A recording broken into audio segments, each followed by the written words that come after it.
Hey there, Vanagon addicts. It's Ken Wilford here at Vanagon, and we're on Labor Day weekend, actually Monday, and we are laboring here. So that's why we call it Labor Day. Actually, I had the day off, and when we have normal work days, it's hard for me to spend some time on this car, get this job done. So today we don't have a normal work day. We are supposed to be taking the day off, so therefore I can work on this car and not the phone be ringing off the hook. Although some people are still trying to call. Don't ask me why, because they must live in a fallout shelter underground or something. They don't know that it's a holiday. They're calling me. You know, I don't understand. People have called me on Christmas Day. People have called me on New Year's Day. They've called me all the days. Why? All right, but anyway, so it's called Oblivions. All right, so let's keep going here. So you see, I had this nice contraption. I actually bought this several years ago from Harbor Freight to work on a Eurovan that we were working on at the time. Had to pull the transmission out, so we had to support the engine. And you know, actually this is a little bit easier than that, because on that Eurovan, on this side of the motor, there was absolutely nothing whatsoever to hook your support thing to. On this motor, at least, they know, hey, this is going to need to be worked on, so they put a nice support here, a nice support here, and you do your little deals and some chains and things. You pull the motor mount out here, you pull this big motor mount out here, which sucked a lot because the motor mount itself, let's see, where is it at here? Yeah, here it is. Okay, so you have to take the main motor mount off, which is this big Joe Mama here, which is not that bad.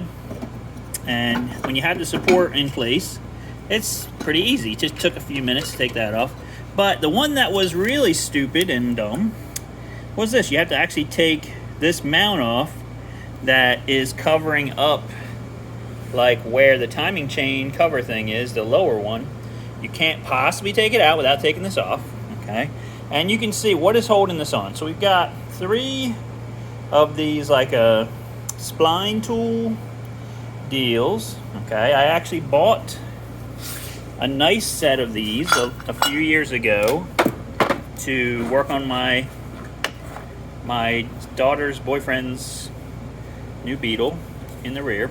It's got these nice tools here, perfectly made for this, except for the fact that there's no room. So you're going under here in the wheel well, you're going up right through into this area, and there is about an inch of room between this bracket and there's about this much room between this bracket and basically the frame. So what did I have to do? I had one of these tools that was about this long, and I had to cut it down all the way until I just had some flats here, enough to put my 13mm wrench on, and it just barely clears this thing. And that's how you have to take this off, okay? Is make a tool, kids, because you know it'd be way too easy if you could just use these, right? I mean, that's for wimps, okay, to be honest. All right, so not really. I wish it was that easy. So here is the lower timing chain cover. We had to take that off. That has 15 bolts in it. So now we're back to our 6,000 bolt spectacular. Whoever's brother in Germany that had a bolt factory is raking in the dough, kids, because like again, all these bolts are one use supposedly. So here is our lower timing chain thing. I had a fun time getting this off. This is the bolt behind the main pulley, or in the middle of the main pulley. And I had to buy that special tool I showed you guys in the last video. Then you have to hold it, and then you're supposed to be Hercules, Samson, the wisdom of Solomon, and you say Shazam, and you have enough strength to remove this. Because I had that holder tool, I'm holding this thing, and I'm trying to use a breaker bar to turn this nut, and it is not budging. I mean, it's not even coming close to budging. So then I got out my half-inch air gun and held it with one hand and air gun it with the other. Nothing. It laughed at it. So then I got out my 3/4 air gun, which, you know, I've used that to take the big nuts off the back of the Vanagon. I mean, these things have some serious stomp. And I had to get an adapter to adapt it down to this 24. I don't have a 24 3/4 socket, and I looked everywhere. No one has one that I could find. So I used an adapter and put it down to 1/2 inch 24. After having the air completely full and putting some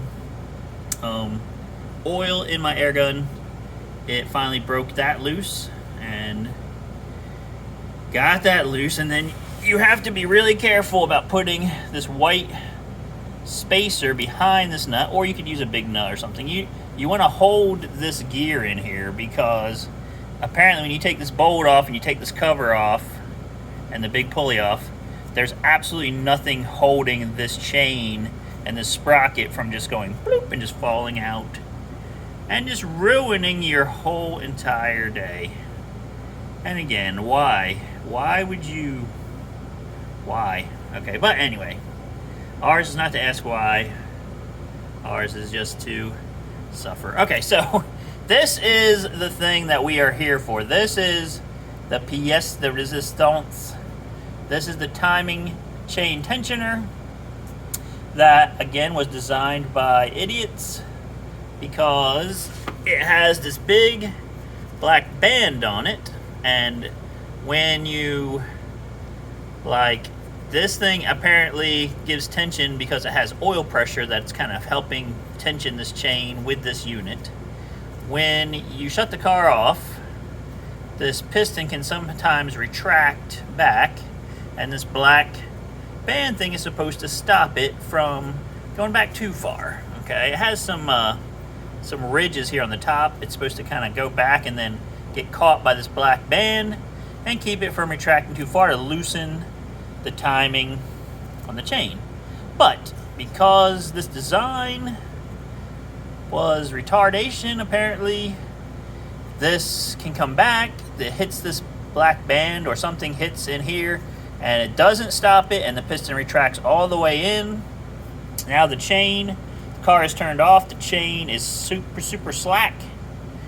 When you start up the car, before it has enough oil pressure to push it back out, the chain jumps time, and then you have so much happy fun times of bending valves and all kinds of things, bad things happening. So that is why we have come in here to get rid of this naughty knotter. The next thing I had to do is put some tie wraps on this, keep this from moving. Take this dumb thing out, which will take probably 5 minutes.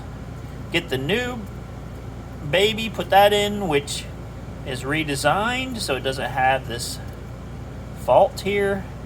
And that should be it. Then we're ready to put the cover back on. We have a brand new cover to put on because, again, a lot of people said, you know, trying to take this old cover off.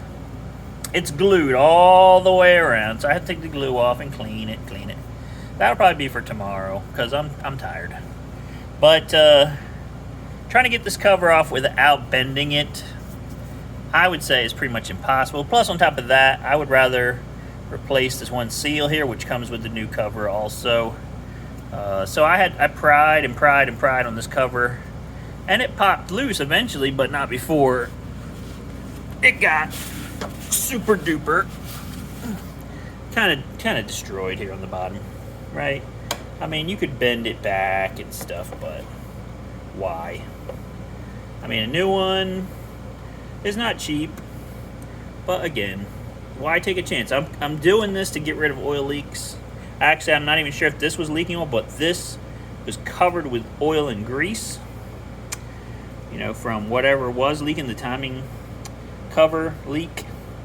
So we got a brand new one to put on, a new seal here for the front main.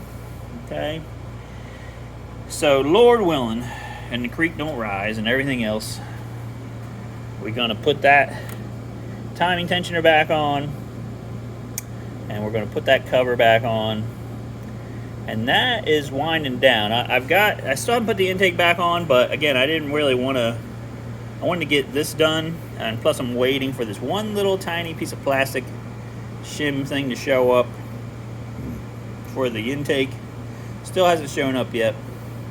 Oh, one other thing I wanted to show you guys, I got this nice, so I went to Harbor Freight, hadn't been there for a long time, and I got this really nice shop light that just hooks under the hood here. It hooks into this little recess on this side, and then on this other side, it's got like a bungee cord, cappy poo thing, and it hooks on this side. And it's rechargeable, and it definitely helps a lot, because you know, when you try to work on a motor, it's just so amazing to actually see things. And I actually did this, took this all apart and did all this other stuff without this light. Now that I'm you know, mostly done, I got it, but whatever. And the other nice part, it has magnets on each end. You could stand it up somehow. You could do a bunch of different positions with it, but I'm happy with it, and I'm going to see how long it's going to last. It has a couple different settings you can do. It has switches on both ends, which is nice. See, that wasn't even the bright setting, that was the low setting. And it has switches on both ends, so say I'm on that end working, I can push to turn it on, turn it off over there. It's got 2 light settings, so if you know, want to save power, you can put on the low setting. Yeah, it's pretty nice. And it says Braun on it. You know, back in the day, we used to go to Harbor Freight and buy the cheapy-weepy tools there that we didn't care about, that was going to get broke the next day. We didn't care. That was back when there was a Sears like about 2 minutes from the Harbor Freight. But fast forward to 2021, there is no more Sears. Rip Sears. If you want to get a Craftsman product, you got to go to Lowe's apparently, and you know, not ask too many questions about, is this actually a Craftsman product, or is it just say that it is so we can sell it? So most likely it's made in China, just like all this Harbor Freight stuff. At the same time, Harbor Freight has took their game up to, you know, the next level. They're selling still some garbage stuff, but most of their stuff, I think they're trying to compete with Snap-on. Okay, so take that as you will. But some of their stuff, it's not as cheap as it used to be, but it's a lot better. And the other thing I noticed was when you go in the store, the smell of the store.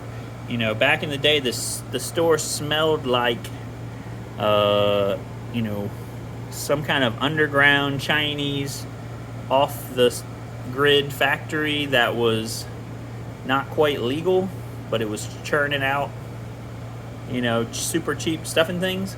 Now you go in there, it actually just smells like a normal store and doesn't smell naughty. Like it smelled like noxious chemicals before, you know, and now it just smells like a normal auto parts store. Maybe I'm just used to the smell, I don't know, but I haven't been there in probably like 5 years, so I'm not that desensitized.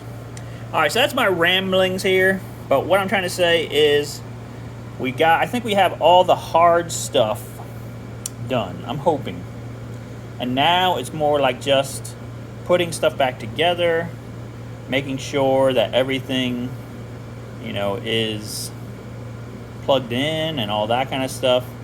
And so I'm hoping that this is like maybe 4 hours away from being done. 4 or 5 hours. That'll make me super happy. So I hope you guys are having a great Labor Day, getting to do some fun stuff. We did have some hamburgers and some Jersey corn earlier, so that was great. And now I'm going to go inside and relax and do some fun stuff also. But I hope you guys have a great rest of your Labor Day. Please like, share, subscribe, and let me know in the comments, what did you do on your Labor Day? I was laboring away here on this thing in my shop with the AC on, so it wasn't too bad. And I'm kind of enjoying this. You know, if it wasn't designed by morons, I'd be having more fun, but then I wouldn't be working on it. So that's it, guys. We'll see you guys in the next video. Have a great one.